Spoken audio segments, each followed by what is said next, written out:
We are live. Welcome, everyone. I am Tressa with Radical Transformation with T, the parent company of Sensually Empowered Woman. And of course, our theme for the year is the year of the orgasm. And while we are here today, we have Queen Kimberly here for our circle facilitator. All right, take it away. Hello, everyone. My name is Queen. I am a myriad of things, and so I'm excited to be able to share this stage with you this evening with Tasha and Tressa and talk about who I am and how my work has inspired me and how it has also inspired others. I'm originally from Ohio. I am now rooted in Utah. I am the creator and the owner of Essentially Yours. And Essentially Yours is a sacred space for healing, empowerment, and spiritual elevation. Um, I have handcrafted jewelry, chakra balancing body oils, and zodiac inspired bath soaks. And I also create other metaphysical tools that are made with intuitive care and Reiki infused intention. So, tonight I want to kind of talk about my journey and where I've come in life and how I've allowed my successes and also my downfalls to kind of help perpetuate my next steps in life. Um, so, just a couple of other things I kind of want to touch on too. I am also an intuitive energy reader. I help individuals find clarity, healing, and empowerment through the art of spiritual connection. I use a blend of tarot, oracle cards, and mediumship. I tune into the energies surrounding your life to provide guidance that is both practical and soul centered. So each session that I have is designed to meet you exactly where you are in life. I don't really consider myself as someone who is here to, with the crystal ball, and I'm here to tell you your future and what's in store for you and this made up magical presence, that it can feel very animated. Um, my sessions again are just designed to meet you where you are in life, right there in that moment, whether you're seeking answers about your relationships, your career, your personal growth, or spiritual development. So, through tarot and oracle readings, I can uncover patterns, insights, and possibilities that may not be visible on the surface. When it arises, I serve as a compassionate channel. Okay. And I can bring forth any messages from your loved ones or any spiritual guides that offer comfort, validation, and a deeper sense of connection. So my approach and everything that I do is very much so heart centered. It is very much so empowering and focusing not just on predictions, but on helping you align with your highest potential. Um, excuse me. I believe that energy never lies, and by reading the subtle messages um, that my readings and stuff will carry, I can support you as an individual in making clear choices, breaking free from any limitations that you feel you might have, and also offering support in showing you how to step more confidently into your path. Um, so, with that said, this kind of puts me into my next phase of kind of describing what having an overflowing cup means. Um, my cup overflowing means a lot of things in context to not just my business, my personal life, my family structure. Um, and so I kind of want to take this time to explain what all of that means to me. So my business is called Essentially Yours, and this business has reached new heights in ways that haven't really. I never thought it would, actually get to this point. I've impacted so many lives, and I've created a sense of abundance and fulfillment, not just for myself but for others as well.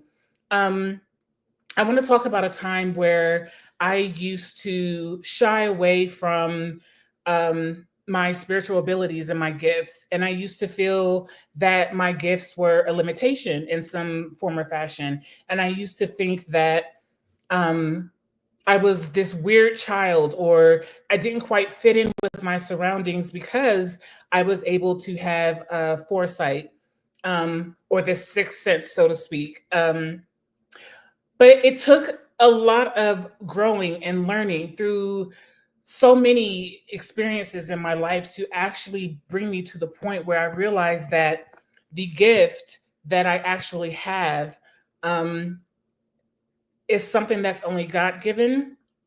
But not just that, I've come here with a mission, with a purpose, and by fulfilling by first acknowledging myself and who I am, stepping into that role, and then fulfilling other obligations with people that I work with. It has allowed me to really and truly open up more opportunities for myself in spaces and places that I probably this time a couple years ago I probably thought I was not qualified for. Um, but now I'm realizing that I have so much to offer. I have so much that I could, share and help with others. And it's been super monumental. So, right now, I want everyone to just imagine a moment when everything in your life falls into place: the work, the effort, the passion, the energy that you've invested all comes together, right? Creating a moment of intense satisfaction, everything that comes together for you. This is that moment of your cup overflowing. And it feels not just good, but deeply fulfilling, almost orgasmic. um, so, to kind of talk more about what my cup overflowing means for me, it is that sweet satisfaction of abundance, emotional, physical, and personal. It's that rare moment where everything just aligns and the energy that I've put into the world returns to me in ways that feel almost too good to be true. And I want to, kind of reiterate right now how beautiful it is to be able to share many spaces with people and provide them with insight, and belonging, right? Again, those things that we feel are way too magical to share with others because we almost don't understand them are the same gifts that, when we decide to use them, really helps empower others in ways that they never thought that would be useful to them. And so at Essentially Yours, I've created experiences that allow people to feel that exact sensation of true and deep pleasurable fulfillment, and not just in the moment, but in the way that it overflows into every part of their lives. My chakra balancing body oils are probably one of my biggest requests, because as a Reiki practitioner, I wanted to create an item that individuals could take with them, um, and continue their practices in their personal spaces. You know, with inflation and the cost of living and everything just being too high right now, it almost demands us to take care of ourselves in ways that we probably haven't been giving too much attention to.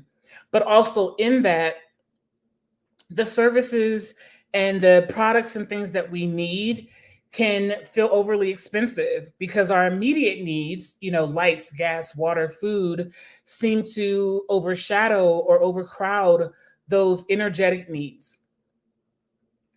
My chakra balancing body oils are a way for individuals to still take those practices with them, in their homes, in their personal spaces, and still use that energy that has been flowing and circulating during each session to kind of keep that momentum going. Okay.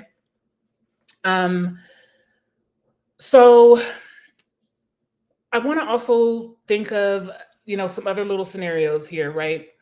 Um, your cup overflowing. It's that moment of release, of total satisfaction. When you think of like a fine wine, or the most perfect bite of chocolate, which I had some Dubai chocolate earlier today and it was so good. Or the deepest breath that you take when something you desire finally comes to fruition. Oh my gosh. That feeling of just being able to release and just relax completely in your knowing. When you know that it didn't take too much work or too much effort, but just trust mostly, right? Trusting in the universe is what allows us to fully blossom and bloom in ways that sometimes we don't even recognize, that we have these talents and gifts and that we're able to do things in a way that makes us look um, more presentable to the world, right? But it also takes us being accepting of ourselves, knowing who we are, stepping fully into our power, and allowing ourselves to truly and fully blossom, to step unapologetically into rooms and into spaces, knowing who you are, not being afraid, not being afraid of, excuse me, not being afraid of whatever other energy might be in that space, but just allowing yourself to just kind of take over. So, excuse me, I'm sorry. And so when I work with my clients, whether it's through my products or services or my experiences, I invite them to tap into that very sensation. I want everyone to feel that sense of overflow in their lives. If you are working on your sacral chakra, and you feel like you're blocked creatively, you feel like your passions just can't flow the way that you want them to, you feel stuck, you feel stagnant, 9 times out of 10, that particular chakra area is definitely going to be tied to the root. Every chakra area is going to be tied to the one that is before it. So the sacral is the bottom of your belly, right up under your belly button. For women, it's in our womb areas. For men, it's near the growing. And so when your sacral is off balance, then your root chakra tends to be off balance too. So think of it this way. I don't feel like I'm passionate about a new project in my life because I don't feel rooted and grounded in myself. I don't feel stable. I don't feel like my money is flowing the way that I want it to. My self-esteem is low, right? So when you're stuck like this, you're not allowing spirit to fill you with you're not allowing spirit to necessarily fill you or fulfill you in ways that would help perpetuate this grand life for yourself. So if you're wanting to feel that sense of overflow in your lives, whether it's a form of deep pleasure, joy, or even just a sense of empowerment and abundance, you have to be willing to surrender. You have to be willing to let go. Okay? So when I talk about my experiences with my clients or just in my everyday life, taking care of my everyday needs on a personal level, on an energetic level, spiritually, emotionally. When I talk about how I take care of myself and how it can feel very orgasmic, I'm referring to that rush of bliss and release, that moment again of total surrender where all of your senses awaken and pleasure is almost overwhelming. And I don't want this to, I mean, it, in a sense, it sounds like it's something that's, I guess, very sexual, but it's not, it's very spiritual. Like, although it is a physical, something physical that we can feel and it is fulfilling in a sense, having that spiritual fulfillment is far more powerful in my view than just the physical. So the feeling that I aim to evoke, in my everyday life or with business or, working with clients or whatever it is, pleasure again isn't just physical, but emotional and spiritual as well. Okay. So learning how to tap into that is what has allowed me to really bloom in ways that I possibly never thought that I could before. So in Can I this interject life, something? oh, sure. I'm sorry. Go ahead. Okay, no, no, no, no. So this is so good because that's like so many things you talked about. So I love how you keep bringing it back to it could be all part of the orgasmic life, and that it's Hmm. not just the physical, but that it's really a spiritual experience. When Yes. you are aligned mentally, emotionally, physically, financially, even sensually or sexually, all of these have a feeling, a sense of a spiritual, um, I want to say a spiritual high, maybe that's not the right word to use, but euphoria that really does. And I love how you keep talking about bringing it back that all of this brings a sense of orgasmic living. Um, and I also love how you keep reminding everybody because one of the things that I am so grateful for is the more I am on this journey that I get to understand more and more and more that sensuality had is really tapping into the senses. And when you start talking about this, people almost always start thinking about sex. Hmm. And it has this beautiful place. I Right. mean, but I think that to be able to start getting the word out more, that it's so much more, it's bigger, is more beautiful. And I was looking at how you talked about even you said a few minutes ago that for your sacral to really be um for you really to master this or if you're struggling with it, it's usually because of the one below it. And so I got to Hmm. thinking about the willpower. And Hmm. so really for your sacral to really, so let's say you have all these creative ideas, you want to bring forth something is your womb, but if you don't have the willpower or the discipline to follow through, then that kind of hinders the one up under. So it's interesting. It got me to thinking about the ones below each chakra. So Hmm. thank you for that. Because those are some of the things that that I thought about how, yeah. And when I listen to you, I can really feel it in you. Like, I'm living a good life. Really living an orgasmic life is a good life. And does that mean we Absolutely. don't have trouble? No, it just means that a lot of what we do, we really enjoy it you Yes. know. So I was just thinking last night about pleasure, and I was thinking, man, you know,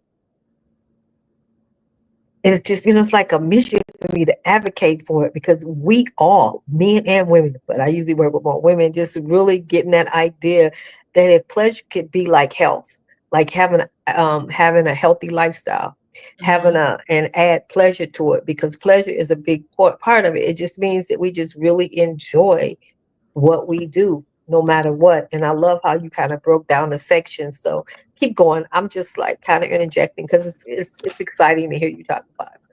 Oh no, yeah, I do appreciate that. Like this is great. I would say that my journey has been very fulfilling in so many ways. And it's also been extremely hard, right? Mm-hmm. You don't just wake up and your life is exactly where you want it to be. You don't just pop open in situations and all of a sudden, everything is overflowing. It's you go through tests, you go through trials, you go through certain situations.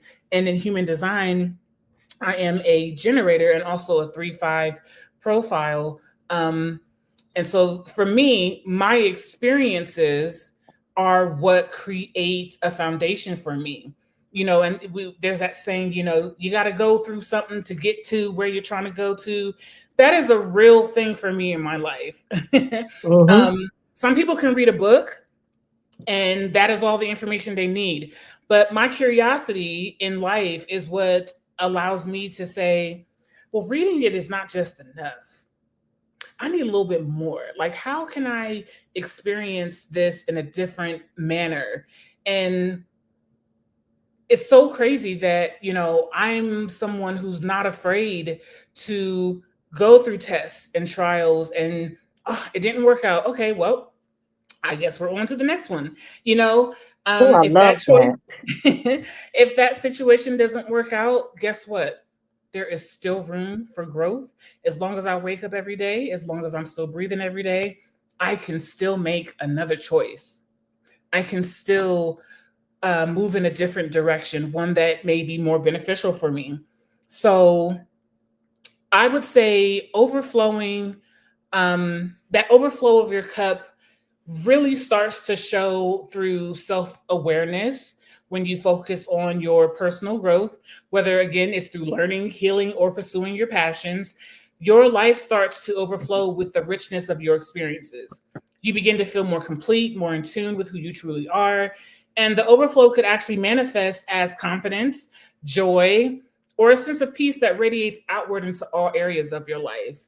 If you can go through an experience and not be grateful for the lessons that it could have taught you, you might continue to repeat that because spirit wants to show you there could be a particular area in your life where you need to learn how to be more grateful, where you need to learn what success truly is, what abundance actually feels like. Like my mom says, just keep living, you know, just keep living and things will start to make sense to you. Also, when I think about like love and relationships, the overflow in relationships is about giving love and energy to those around you, but also receiving it back in equal measure. It's about feeling connected to others in a way that fills you up emotionally, mentally, and spiritually. If you are coupled with someone, whether intimate relationships can be friendly, very platonic, they can be romantic, but if you are in a relationship with someone and you are not getting that equal give and take, 9 times out of 10 your cup is empty because you're giving more than you should be. I should be able to talk to my partner or my friend or whoever it is about things that are going on in my life, and they equally give back to me.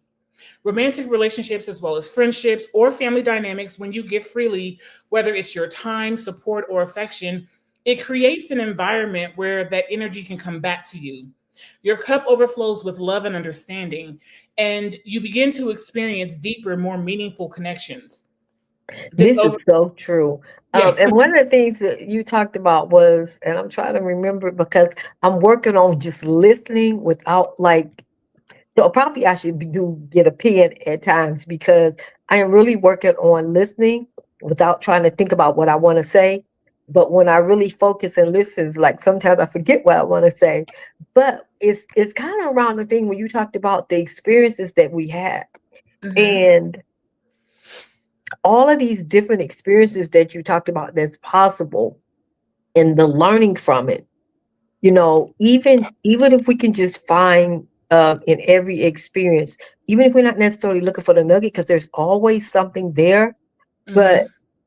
to just be able to enjoy the experiences. Because what really got me, I think, when you talked about if this don't work, on to the next, I'm Mhm. talking about just realizing that if nothing else, that experience showed you this is not it, or at least Exactly. it's not it for me, or it's not it for me in this moment, or it's not it for me for this particular situation, and then Mhm. to move on.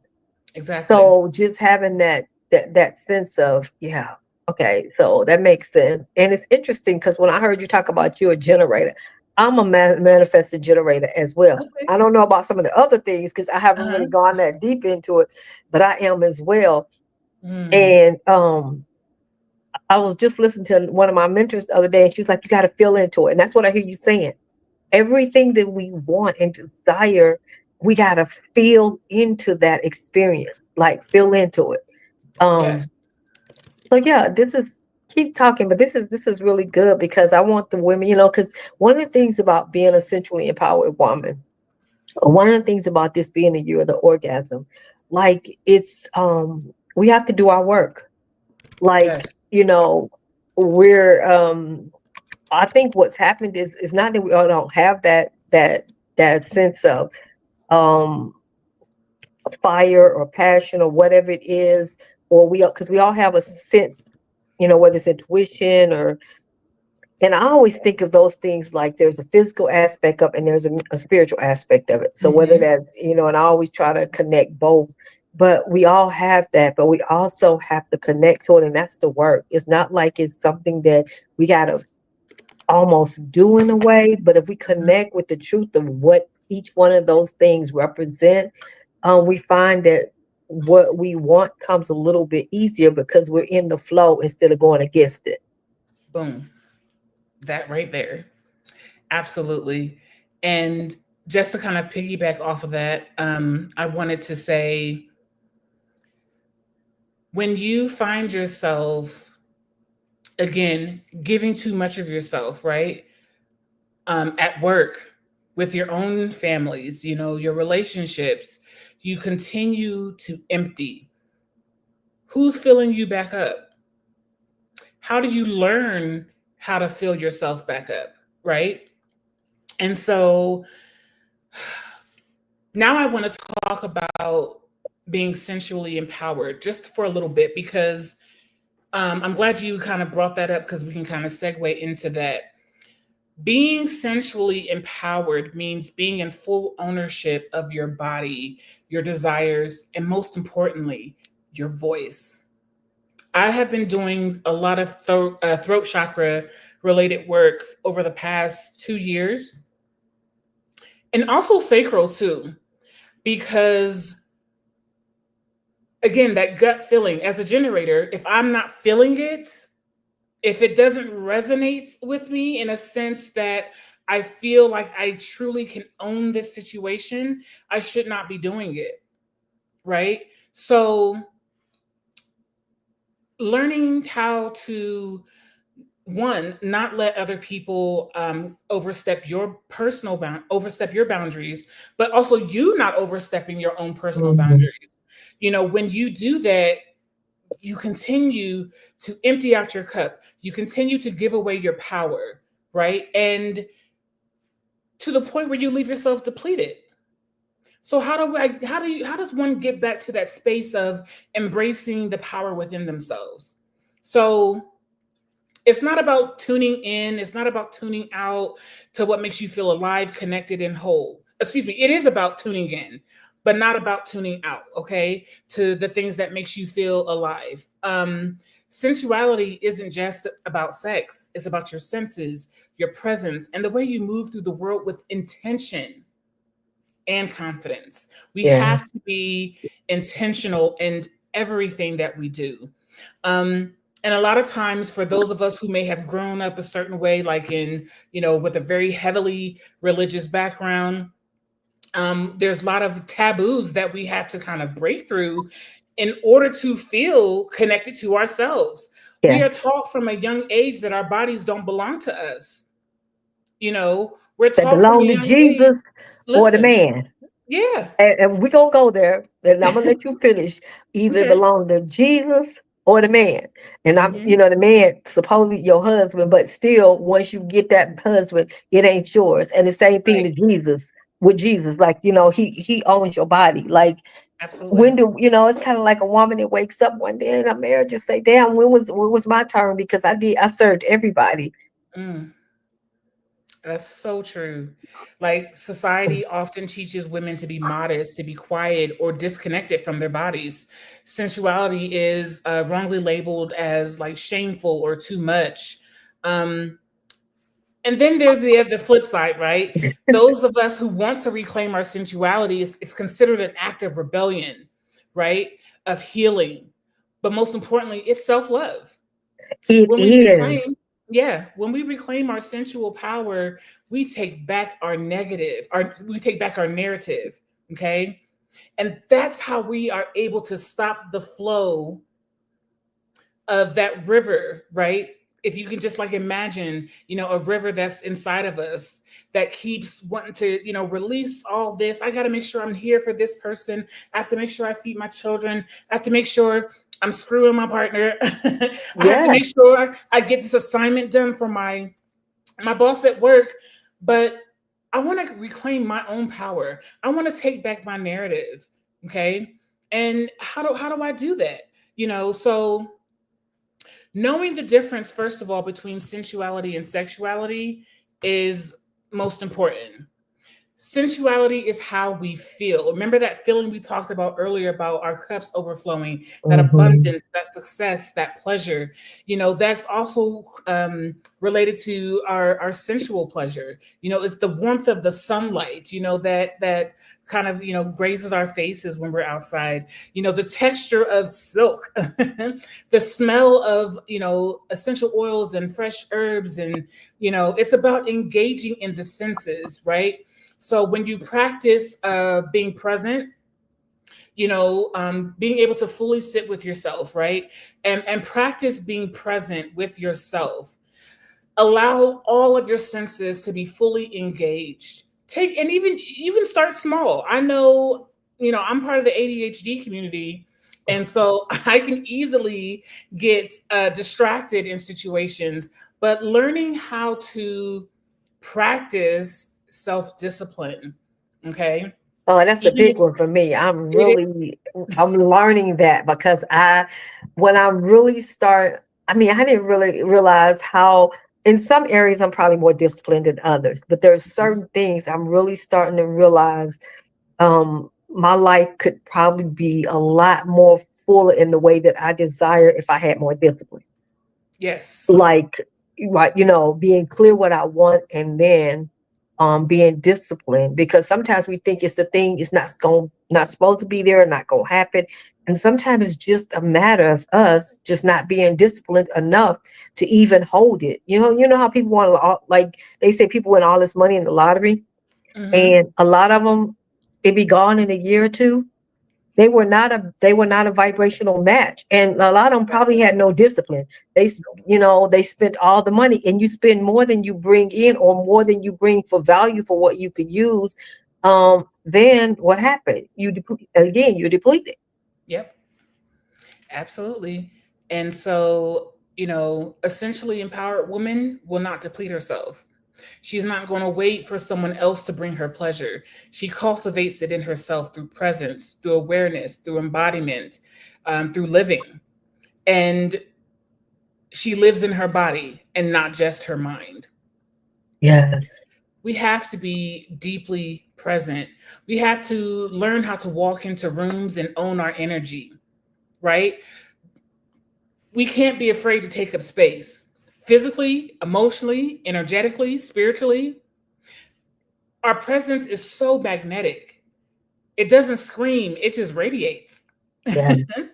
So practicing mindfulness, breath work, even dancing, I will sometimes, Sundays are like my self-care days. And sometimes I like to just get up first thing in the morning and I will put some music on and I will get to grooving and I will get to cleaning. And it is, oh my God, it's such a release, right? I'm in my space. I'm fully present in the activities that I'm taking part in at that time. And I'm doing what I want to do. How freeing is that? No one's Yeah. telling me that I have to be here, there, or wherever. I'm in my space, my sacred space. And I'll be honest, you guys, it has taken me years to get here. I was talking about this with my partner not too long ago, how it took me years to get to this space because I always felt like I was not whole unless I had someone to literally pour into. I was literally giving my life force away and not reserving any for myself. And when you get with the wrong people, they'll just eat it up. They'll just take it and they'll keep taking and they'll find ways to keep taking from you. And they won't pour into you, they won't reciprocate. Next thing you know, you are completely empty, you are And completely drained. and sometimes it's not just about them, because the saying is, we teach people how to treat us. Right, So if we start off with someone, maybe someone that might not normally be in that mindset, and all we want to do is do, and they may like, well, let me do for you. No, no, no, I just want to do for you.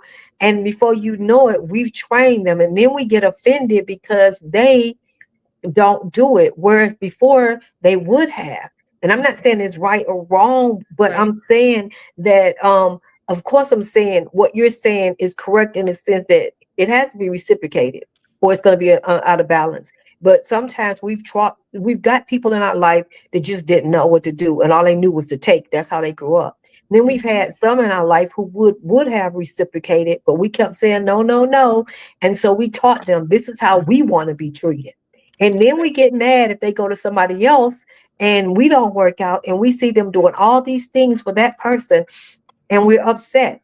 And we put the brakes on them being able to do anything for us because we kept teaching them, I don't need you to do that. I just want to whatever. So as women, we have to speak up and say, this is what my needs are. And Yeah. okay, so what are your needs? And let's talk about it. Let's see how we can make sure that we both get our needs met. And that don't just have to be with the a relationship. And relationships can be two women, two men, or heterosexuals. That don't have Right. to just be that. That could be work. That could be anything. Like you at work and you trying to go above and I know we want to like do really well on our jobs, but sometimes we have to ask ourselves, what are we trying to prove? Because Hmm. the more we do, they just keep pouring more work on us. It's not appreciated. If That's it's right. appreciated, it might be a little different. If it's appreciated, you might be saying, hey, my hands is full right now. I can't take it. And they be like, I'm sorry. Let me give it to somebody else. But Hmm. you don't tell them the truth. So then they just keep putting more and more. And you about to just kind of like blood pressure up and all these different things. So I just wanted to bring back because what you're saying is absolutely true. Um, but I also want women to know that centrally empowered women are also responsible for their life and they're That's right. responsible for their choices and they take accountability. So they have to ask themselves, am I teaching this person? Because have I Hmm. told them that this is too much? Have I told them? Or has this been how I started off? Because I've been in those situations where I just kind of just went with things because I wanted to like that person or that person to like me so much Hmm. that by the time the thing is over with, it probably was over with a long time ago, but by the time I get bold enough of just ending it, like I felt like I was so just worn out. Yeah. And I'm gonna say this real quick and then give it back to you. So radical transformation with T kind of came about, reminded me of something that you said in all transparency, because it's the parent company of centrally empowered woman and transformative conversation, like a coaching space. But it came about because at some point in doing the work that I was doing with centrally empowered woman was that I realized it can't be theory only. It has to really be the embodiment of it. And so when I would say radical transformation with T, when I started this, when it became the parent company, it wasn't just about trying to help other people. Of course, you want them to get some benefit, but it was really about living out loud my own experiences. Just kind of just being out there. That this is what it really takes, and really talking about how to shift my own life. And so when you talked about having some revolution, things being a revolutionary, or being a rebellion, I kind of think about a revolutionary act on my page. I'm a pleasure activist or a pleasure advocate or a pleasure revolutionist, all of these things, because I really want to get a movement going where women understand that pleasure has to be not an option, that we really have to become so embodied with it that whether it's our money, whether it's our emotions, our mind, or whatever, that we are doing things simply that bring us so much joy and that we love. That Right. because then to me that brings us back around to authenticity. When you authentic, you are doing what you absolutely love. When you're autonomous, you're making those decisions, and it's not based on what society says we should have. That's It right. helps us to begin to walk into our divinity and help us begin to be very sovereign in our experiences.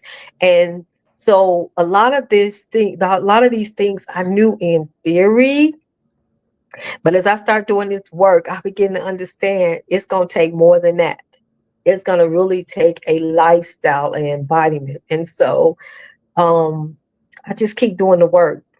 I just Yes. keep doing the work because it's not that I've totally mastered it all, but I won't give up. That's And right. if you got to see me fall on my ass and I got to be the one to just whatever, then Mhm. that's just how it's going to be because I got to keep moving. That's right. And sometimes, like you said, for you, it's been a little challenging sometimes because when you start, especially, okay, so like I'm 63.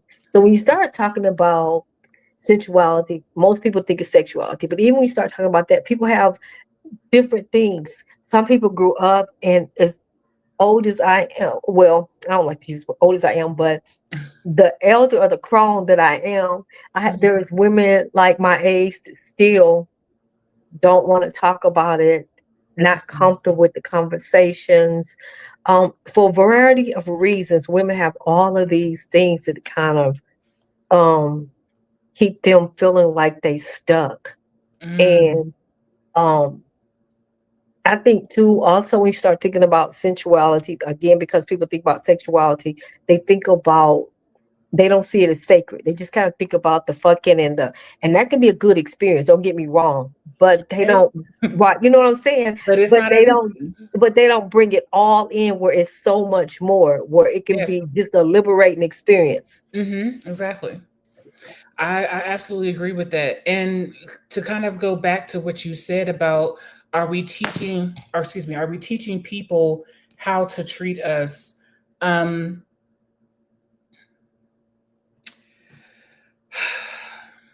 that is a big lesson in life. So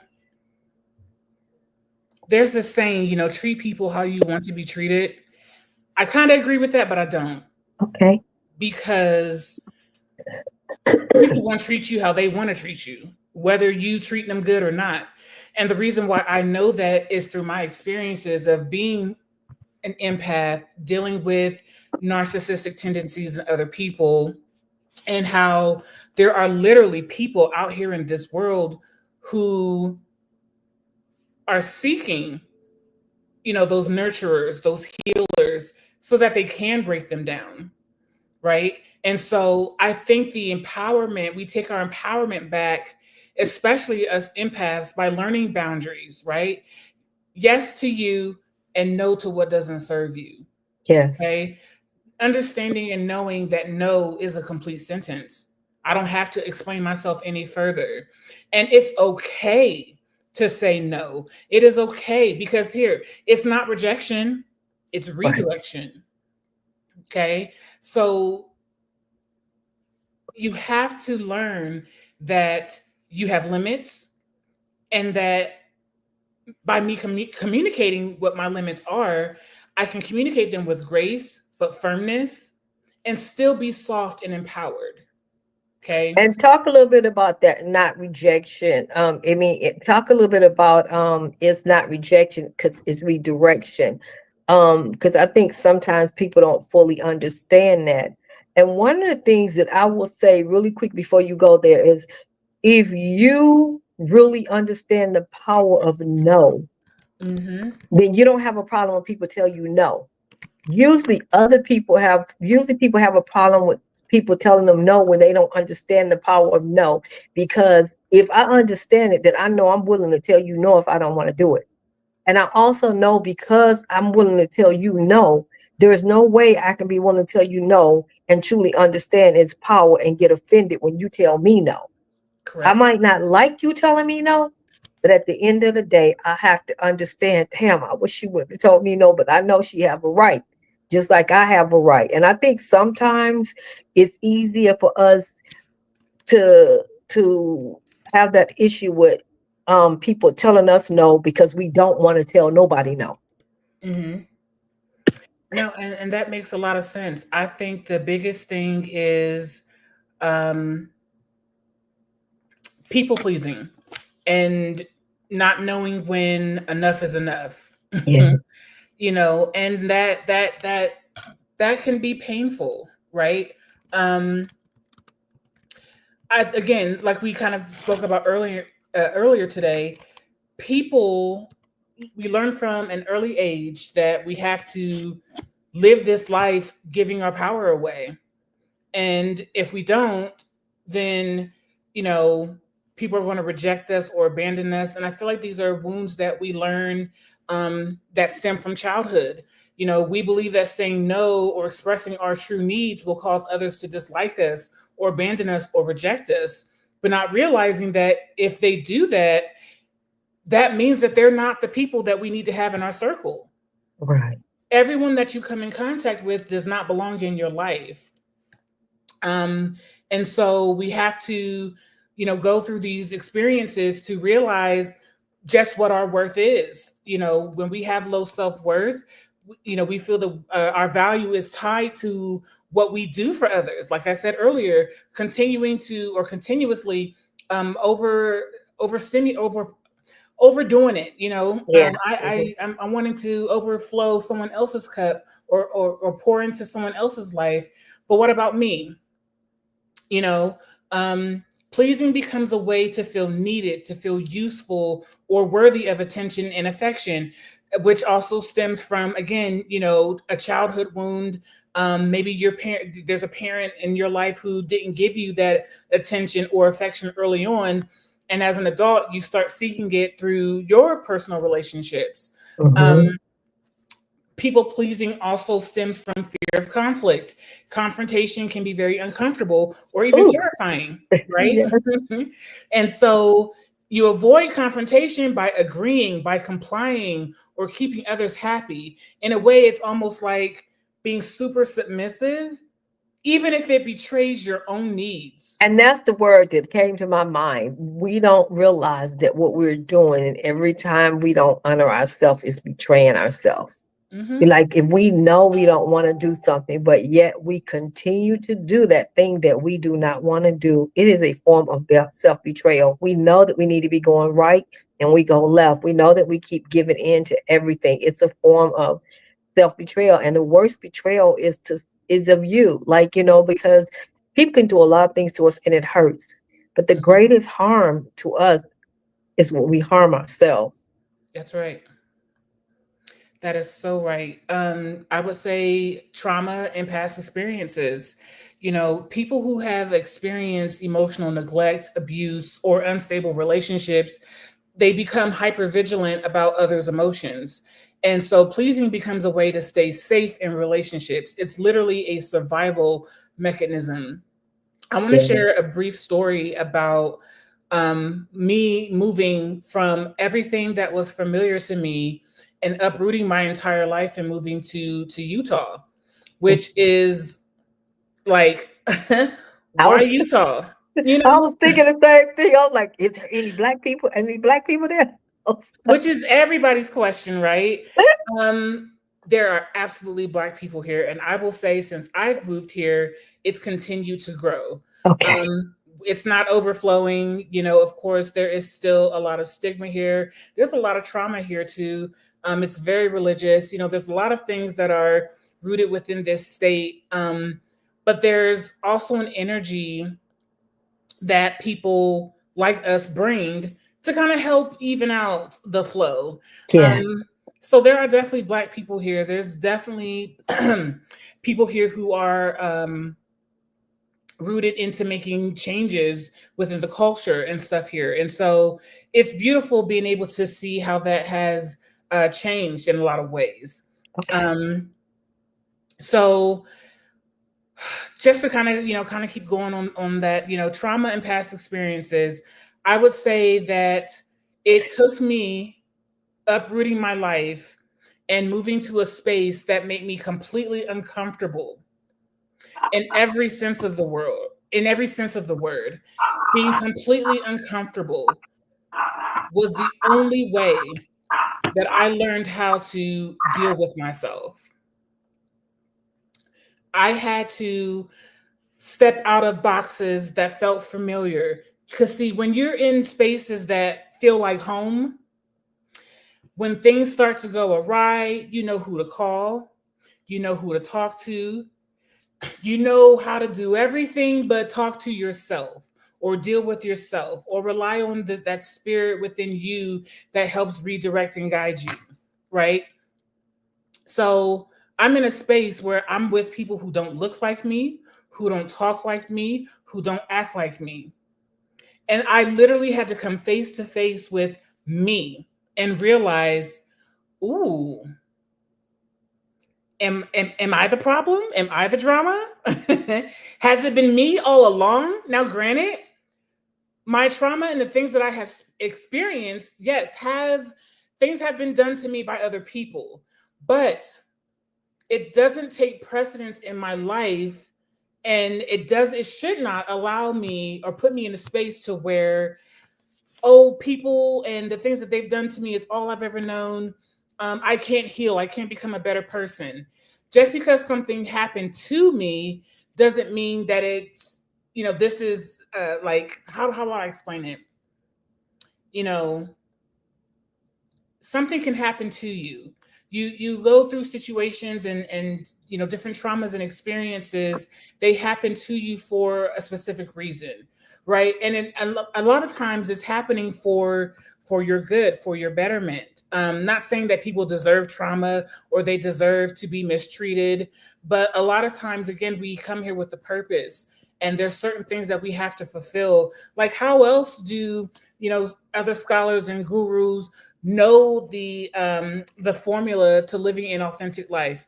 How else can they share certain truths or patterns and things with other people if they had not experienced it?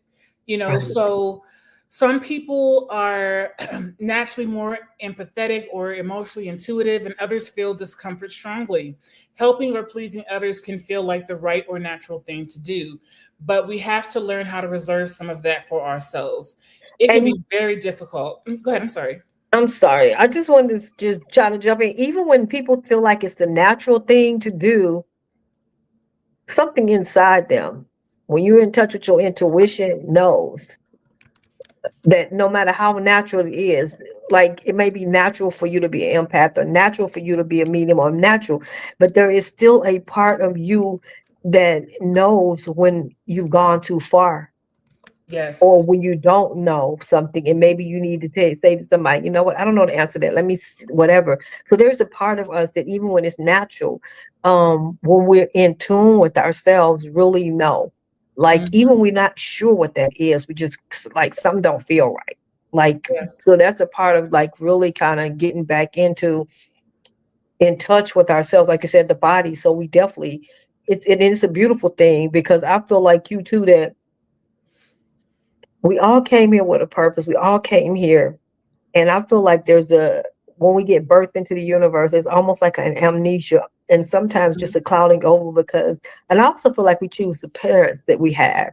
So Mhm. therefore, some of the circumstances seem like they're so rough.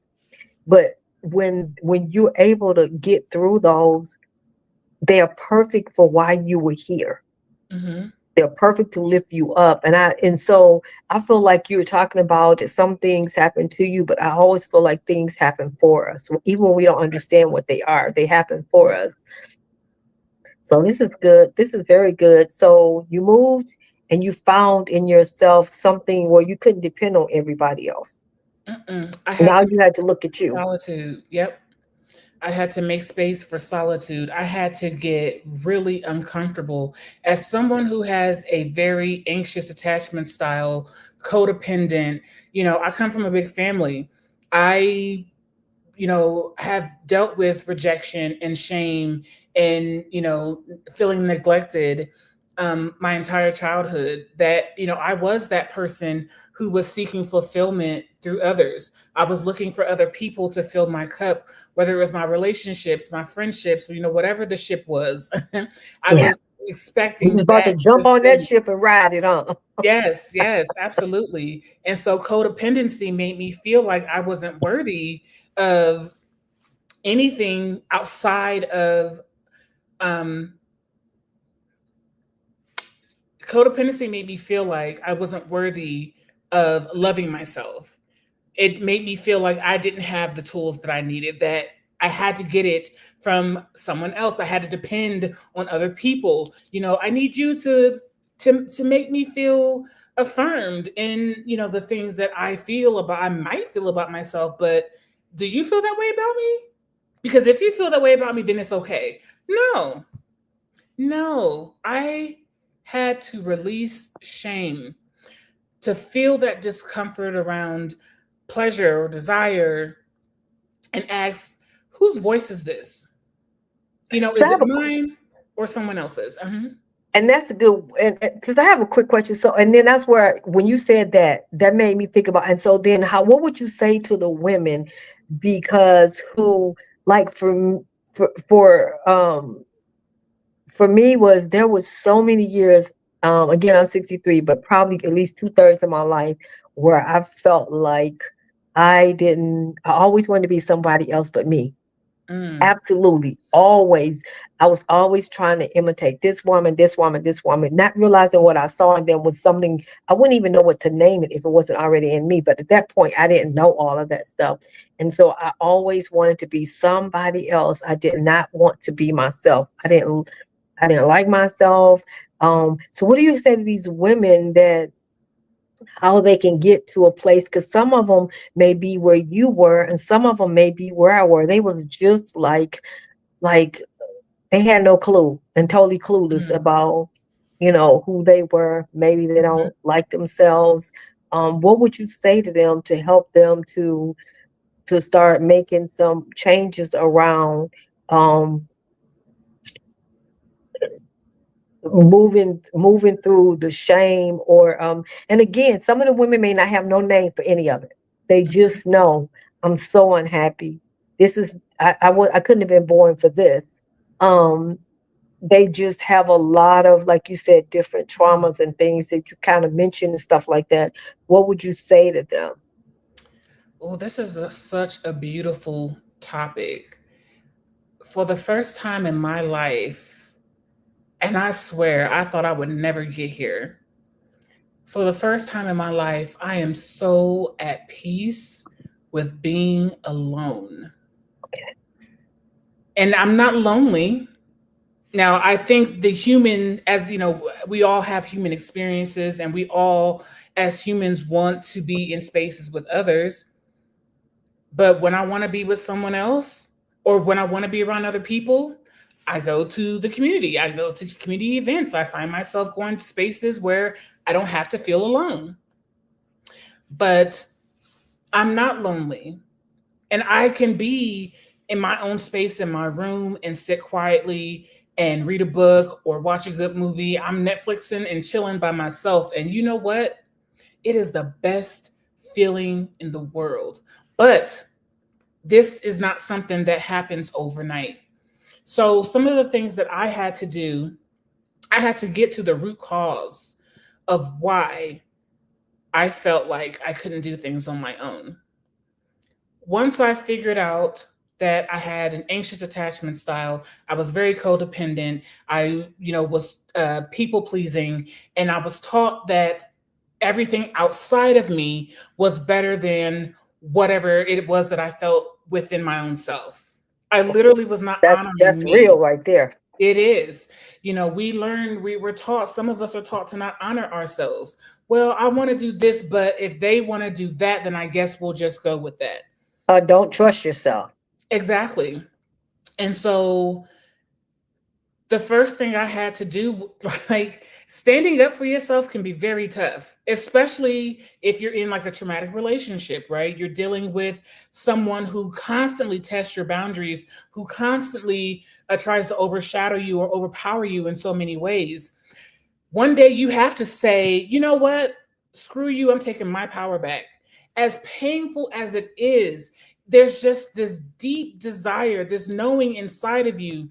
The woman that feels empowered starts to rise up and say, hold up. And like literally, I had to look my aggressors in their face.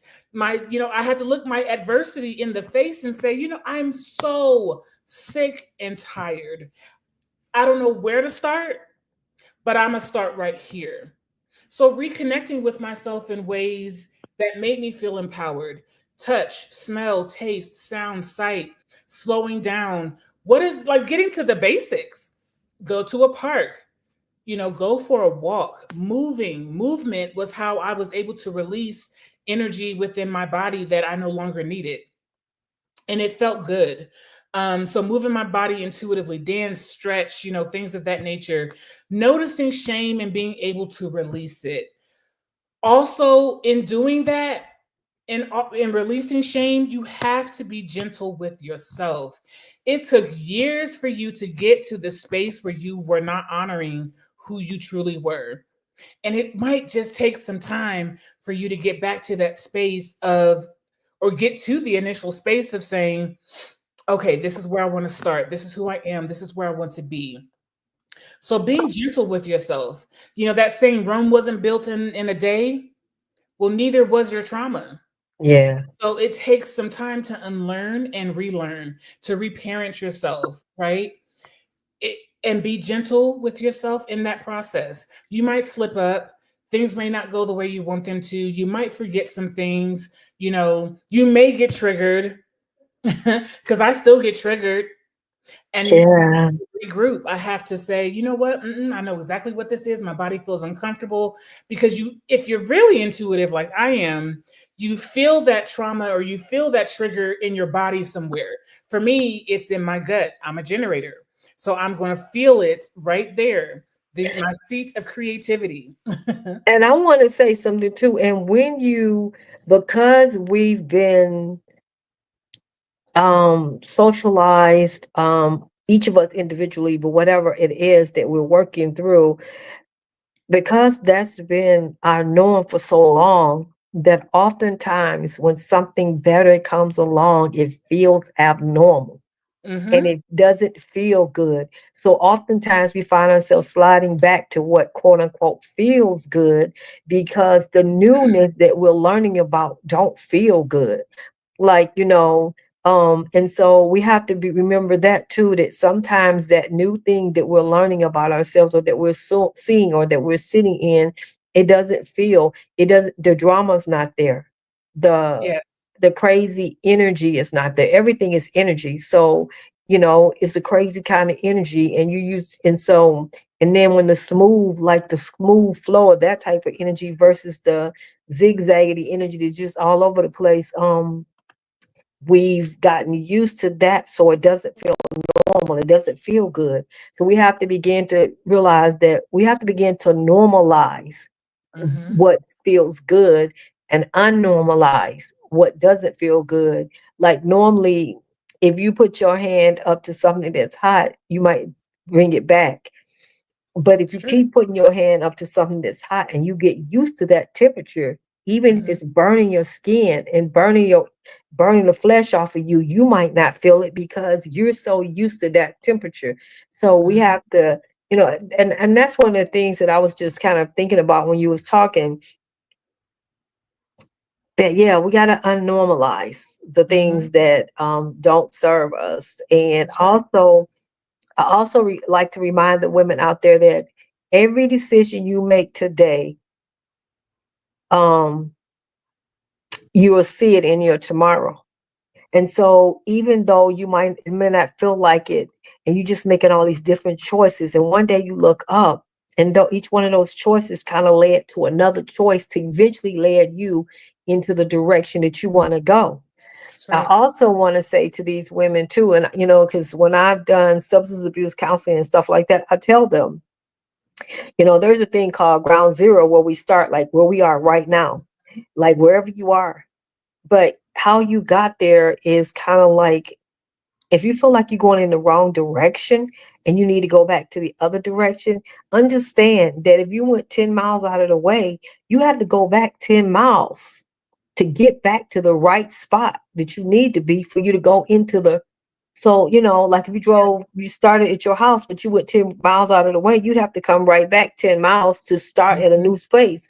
And so sometimes it feels like we're not making no changes. But It's true. if you keep driving, and you keep moving in the direction that you want, you're definitely moving. And also, not only are you moving, you might see a lot of the same stuff. Because if I drove 10 miles and I had to drive back, that same tree is there, that same house is there, that same gas station is there. Some of the same issues that we've had in life seem to still be there, even when Mhm. we come, even when we're trying to go back in the right direction. You Right. keep driving, you're going to bypass that after a while. And that's going to That's be in true. your background, not in your front ground. And then when Mhm. you get to that space that you really want to be where you are, then you can start finding yourself going on in the right direction. So some of the stuff that seems like it's not happening, it is happening. It It's is. just that, and another way to put that is if you bury a diamond 10 feet under, you got to dig and get that diamond out.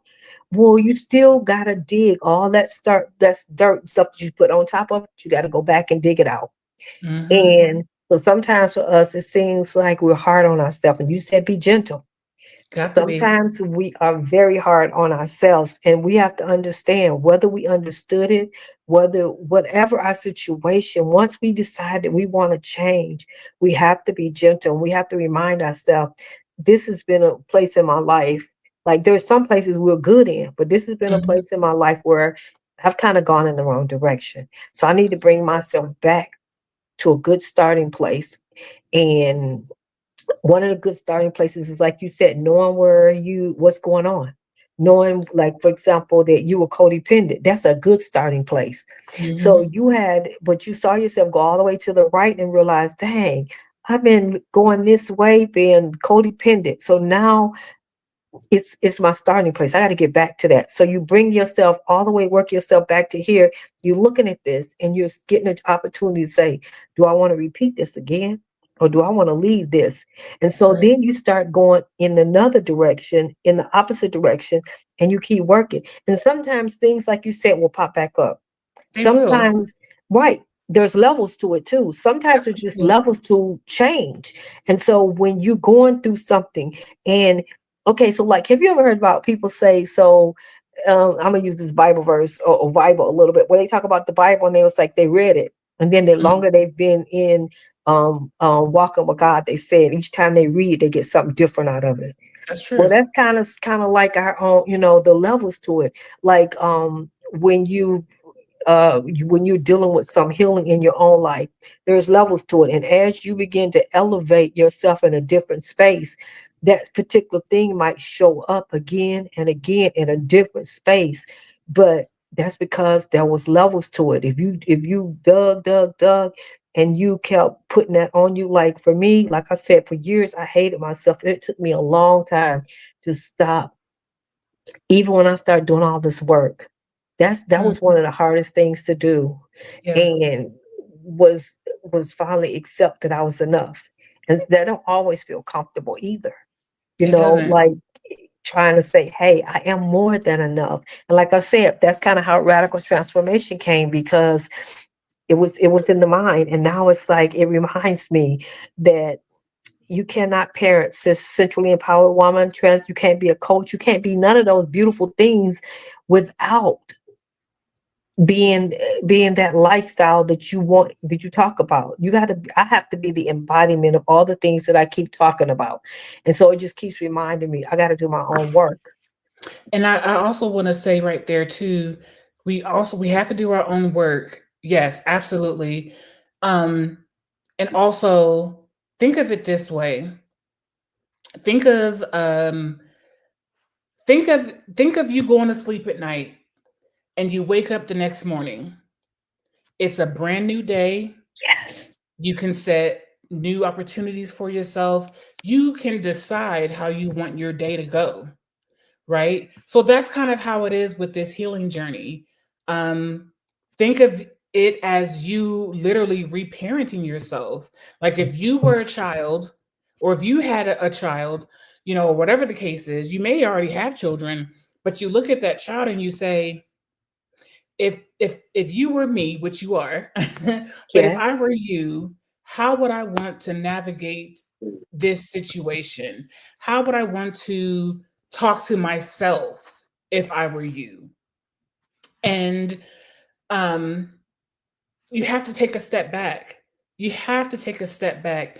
And you being gentle is literally being gentle with yourself, to me, is literally the embodiment of like how grown people talk to children. Oh, it's Yes. okay. You made a mistake, but guess what? I don't have to do that again. Guess what? Healthy I can make grown another folks. choice. Yeah. And that's being healthy. That is a healthy relationship with yourself. And to me, that feels better than I done fudged up again. Oh my God. Oh, when am I ever going That to used to learn? be me. That was Yeah. me. That was the Me too. conversation I used to have with myself all the time. I Absolutely. used to just dog the crap out of myself. And you cannot get anyone, even if you can't get anyone on your job or nowhere. If you really want them to do better, you can't talk shit to them and then think that No, that's going to get the praise or get them to work. But it's that not. was how I would do myself. Um, and so I'm working again, working towards shifting all of those things and working toward um I try to be careful with those words, working toward. So this is what I'm doing now. I'm gonna put it like that. Mhm. This is what I'm doing now in my life. Because trying and working toward don't mean you actually doing anything. You just got, Right. you know what I'm saying. But this is what I'm doing in my life is making those type of changes where I'm talking to myself differently. You don't hear me talking about bad about myself, and also um I love your analogy about reparenting yourself. How would you want someone to talk to you as a child, or how would you want to talk to a child? And here's the thing: to be honest. If you don't have those skills, maybe get a therapist or Absolutely. do the work, because everybody don't have those healthy skills. They Mhm. don't know how they didn't have anybody talking to them in a healthy way, so they have no clue how to reparent themselves, Exactly. or how to talk to their own children and things like that. So yeah, these are so if you don't know how, it's okay, because Mhm. we didn't get where we are right now by knowing everything. A lot of it was trial and error, but I also understand that coaching and counseling and Mhm. having good mentors and things like that are also, journaling, starting Yeah. to understand yourself. Like you said, being aware, being willing to become aware and say, hey, I don't know what this totally is, but I know this ain't working. Right. Um, what do I want to change in my life? And also begin to feel good in it. Like That's right. one thing at a time, still trying to do 1,000 things. For me, when I went through my divorce for the second time to the same person, Mm. um, I remember making a decision. It has changed my life. I won't go into details about what happened before, but I knew I needed to be out. First of all, I was beginning to hate myself in that relationship and my That's own right. behaviors. Mhm. And second, so when that person left, I'll say this much: to go visit his girlfriend in another state. Hmm. I changed the locks, got a PPO, and filed for divorce all in 1 week. Love it. Um, You took But your it took power me a back, yes, but it set took your me a boundaries. long time to get there, because I had been Yeah. dipping and dabbing all in and out of that whole situation for so long, and it took me a long time. And what I did was, for 2 years, worked on my undergrad degree. Um, went immediately to college. Went signed up for college Mhm. and got my undergrad in social work. And I remember working full time, going to school in the first semester was a summertime semester, and they was prepping us and stuff, and of course I went to that. But once the fall started, I went to school, worked full time, got out of work, went to school full time. Like, I had 1 or 2 classes because I got out about 9 o'clock. And then I ran and picked up one of my best friends, because she was in school and she didn't have transportation at the time. And I did that for like 2 years. Then I would drop her off at her house because she stayed not too far from me. And then I would go to my house. Mm. And by the time I had my degree and I was walking across the stage, it was like, what? Who? Because I had put all my energy, I focused on where I wanted to go. I focused in the direction that I wanted to go, and not focused on. And maybe to some degree, because I had grieved and had went through so much in that particular relationship, it might have been easier. But I still believe 100% that, and until I'm talking to you today, I really hadn't looked at it like this, but I focused on what I wanted. I wanted a degree. And then that kept my mind off all the crap that had went on. And That's right. so it's kind of like reparenting ourselves in so many ways. And putting the focus back on you again, Yes. filling up your own cup versus allowing others to continue to take from you. The buck has to stop somewhere. And again, no is a complete sentence. Listen to your body. When you start to feel tension, fatigue, or resentment, those are boundary cues. Your Yeah, body speaks before your mind actually catches up. for Practice sure. saying no. You can start with the small things. Or I'm not sure. Like, Right. it's like, if you're not sure, like, if you really know what you want, choice you want to make. If you know you really don't want to do it, say no, I'm not sure. And just, and honestly, sometimes you might have to stop answering that phone because you're not brave enough yet. And that's Sometimes, fine too. Yep. you know what I'm saying? You might have to That's figure fine. out ways to, like, no, if they keep asking me, I know they keep asking me, I'm just gonna, just, sometimes you might have to cup your hand and just sit there because and you can feel the fear. Like, one of the things about sensually empowered women, the the feelings that you fear, they all can be very intense and everything, but some of them can feel overpowering, like fear, but it Yeah. will not kill you. I swear to God, it won't. If you sit with that fear, you're going to find out that it really will not kill you. You might feel like it's going to kill you, but if you begin to sit with it enough. So I love to write poetry. And a couple years ago, I was doing a lot of ancestral work. I didn't really think about this till a year or two later either. I was doing a lot of ancestral work.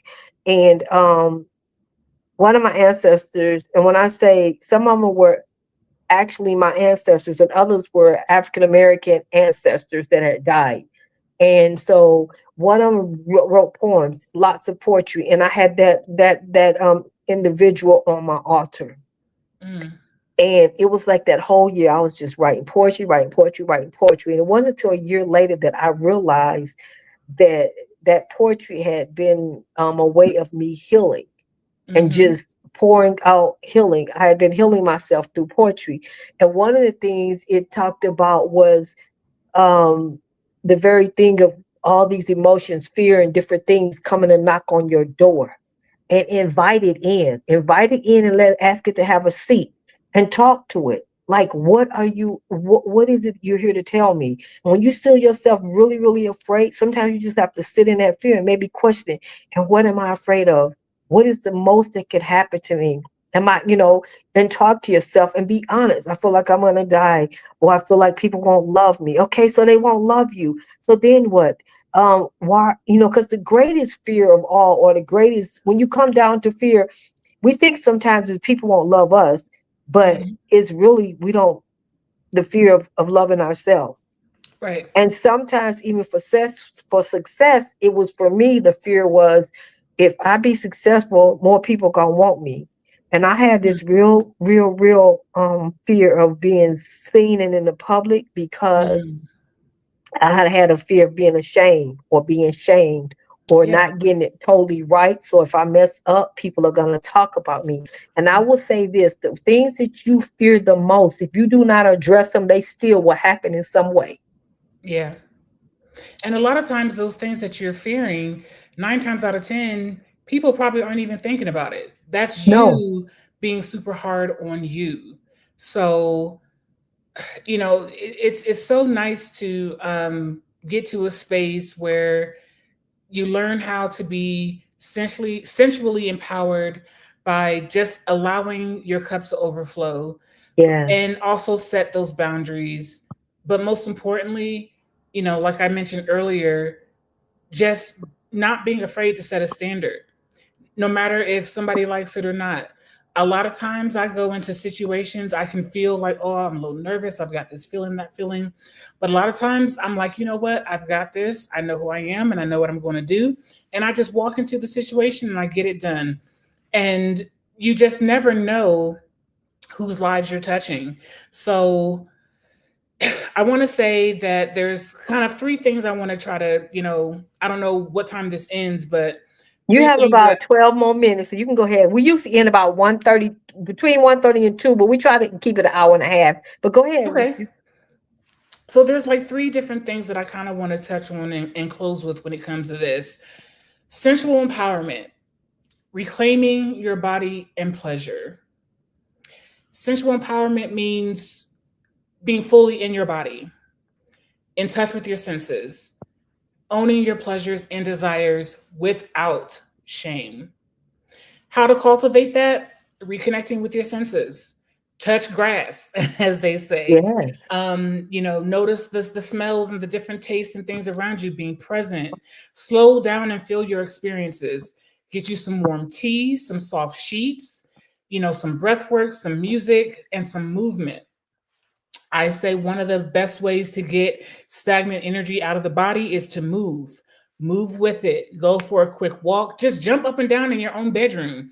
Get yourself completely out of breath, and you'll notice how you'll start to feel better. Practice self-touch or self-adornment, not for performance, but for your own pleasure. Moisturize your skin. Wear what feels good to you, right? Move your body intuitively. Dance, stretch, sway.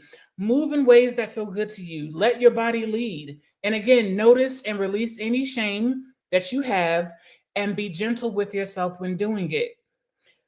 When it comes to letting your cup overflow, you want to nourish from within. You can only give authentically when you are full yourself. Overflow happens when you are deeply nourished, emotionally, physically, and spiritually. If someone is draining you and you're allowing them to drain you, you're not going to feel that nourishment when it's time for your cup to be refilled, because you've given your all to other people and you've allowed other people to take from you. So, how to fill your own cup? When people have just taken too much from you and you're saying, you know what, I'm done. I'm ready to, get back in touch with myself. I'm ready to love on myself. How to fill your own cup?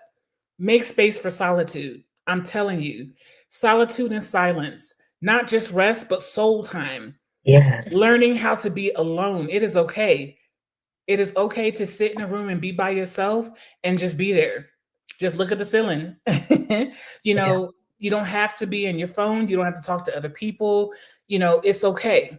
Once you get to that space where you're finally comfortable being with yourself, get to know yourself again.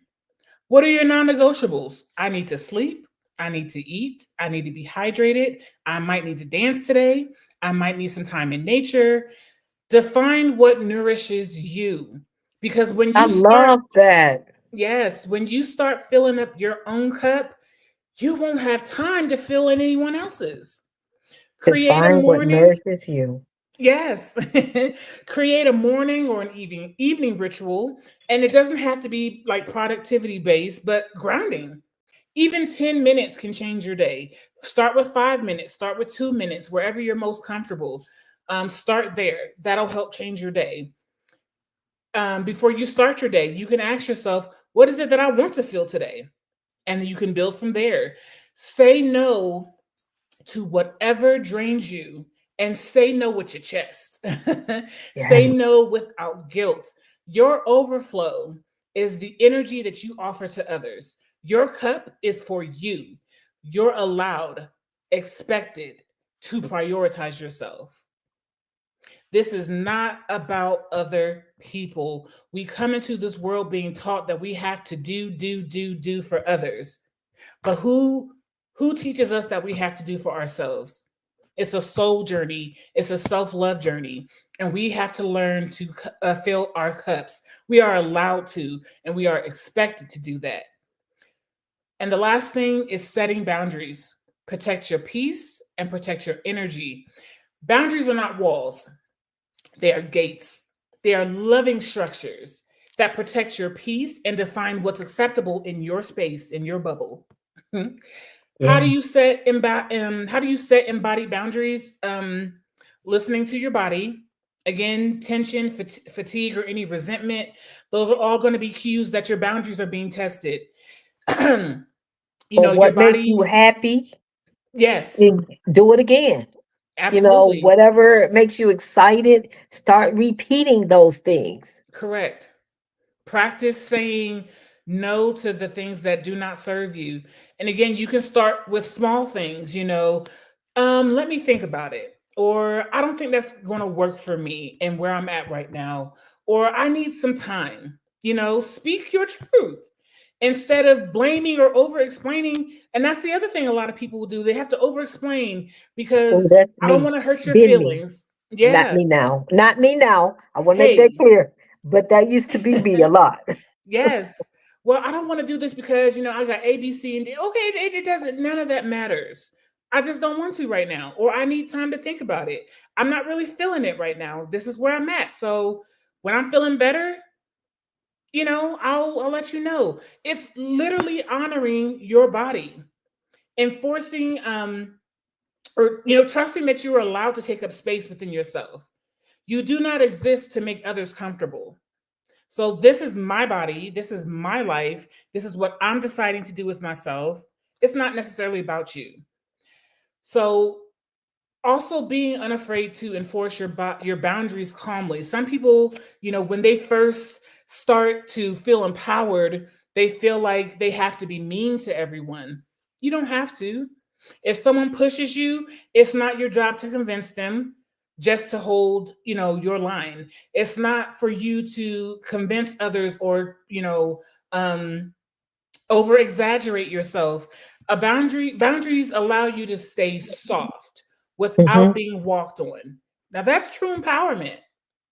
I can still honor myself and honor you to a degree, but at the end of the day, what I need is always going to trump whatever it is that you are looking for or wanting from me, because I'm empowered. I'm a sensual woman. I know who I am. So when we integrate these three things, you become a woman who moves from intuition and not obligation. Oh, yes. You begin to radiate from fullness and not lack.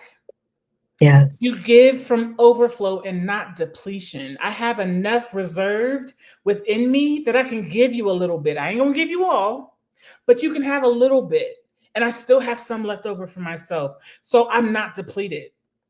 I have my desires and I can feel my desires without any shame or guilt. And by doing this, I protect my peace like it is sacred, because it 100% is. It is. And thank you for that. Tell people again where they can find you. Absolutely. So I am on Instagram. My Instagram account is at self love queen. That is self underscore love underscore KWEEN. Um, my business is called Essentially Yours. If you go to my Instagram page, you will start to see all of my information about the business, my chakra body oils, my zodiac bath soaks, and all the other products and services that I have there. Definitely go there, give me a follow. My website is also there if you would like to purchase any empowering crystals or jewelry, or any of the oils and things that I use to, with, not only just for myself, but for my clients to continue to help them feel empowered. You can find all of those things there. I have a link in my bio where you can locate me and get more information about my business and everything that I do. Okay. And you can either send it to Tasha or Okay. you can, because we're in several places, so we can so you can post it so people can still see it after the show. Okay. Okay. And then I Absolutely. want to thank everybody. I am again Tressa with Radical Transformation, the parent company of Centrally Empowered Woman and Transformative Conversations and Solutions. Tasha, if you could put all our information in, I'd appreciate it. But there's two things I want to invite you all to. The one is the Year of the Orgasm Summit, and it is coming up October the 17th through the 19th. Um, we have some amazing women. So we have Dr. Latanya Taylor, Asha Simmons. No, what's Asha's last name? Oh, Asha Sims. I'm sorry. I'm trying to remember everybody. So Dr. Latanya will be talking about mental orgasms, and Asha will be talking about emotional orgasms. We have Ibrahim talking about spiritual orgasms. We have Rhonda Bird talking about financial orgasms. Um, we have Nishiki Chandler talking about physical orgasms, but not the sexual kind. And then we have Amina Peterson talking about sexual orgasms. And we're gonna have an amazing time. It's gonna be about an hour and a half to 2 hours on Friday, and then on Saturday, we will be having three. It starts at 8 o'clock. Well, it really starts at 8:30. You can get in as early 8 o'clock, and we'll have three women in the morning. We'll have a small break, and then we'll have three women in the afternoon, and that's going to be PST time. They're going to be talking about the power of orgasms, and as Queen said today, orgasms is so much bigger than just sex, and so we're going to talk about um, how we can have an orgasmic lifestyle. in our with our using our emotions, using our mind, using our body, our spirit, and the way that we live as a lifestyle. So that's that. And then also in 2026, we are going to Cabo Loom in Ooh. Mexico. We're going to have a retreat out there. It's going to be so amazing. So check out the website because we have a lot of things going on. And this will be our last, um, this will be our last circle converse. I rarely say conversations with a sister, but this is really what it is. But it's our circle.